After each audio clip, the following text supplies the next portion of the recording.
Collected Stories of O. Henry. This is a hardbound book. And it's got these sort of fake ribs on there to make it look older than it really is. And it feels okay. It's sort of probably like a, I don't know.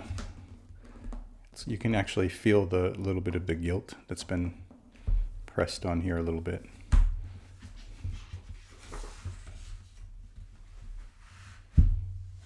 The man himself. O. Henry was, like born in 1860s or something like that, and he wrote a lot of short stories, just a ton of them, as you can see, and they're short. They're mostly really, really short. There are some illustrations through here, I think. Let me see. Now that I've said that, because I think that it was, it's illustrated, but I actually don't really remember. I've read a bunch of, there we go. I've read a bunch of these stories, but I kind of don't remember the illustrations. They're obviously few and far between.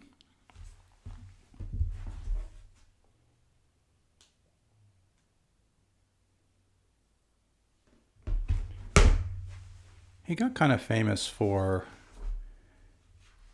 the twist, sort of like having a twist at the end. Not exactly sometimes a twist, but something that's surprising or something that sort of brings it all together. But these stories are pretty short. This isn't like a luxurious book. The paper is reasonably thick, but as you can see, each story just sort of follows right on the other one. So here we go. Between rounds starts here, ends here, and that's about the length of a bunch of these stories. See, starts here, and you get a page or two, and there we go, and it ends right there.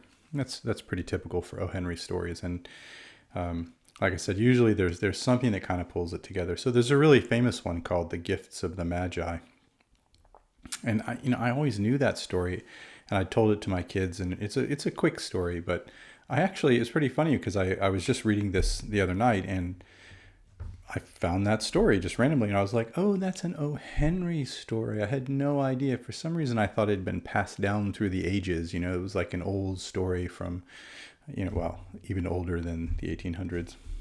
Anyway, so there you go. That's what this book is like. There's just a bunch of stories here. Really easy just to sort of dip in and have a look. I like them. I don't care. Some people sort of are weary of that sort of, I don't know, where they look down on this like, okay, and now there's the twist, or okay, it's like a quick little short story. And some people think maybe there's not a lot of depth to them. I don't know. I enjoy them. So I'm glad I have this book. Let's see when this one was published.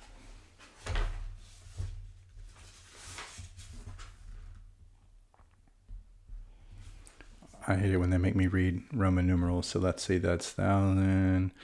That's 1950, 60, 79, 1979. That's probably wrong. That's what I think. So there we go. The Collected Stories of O. Henry, obviously by O. Henry.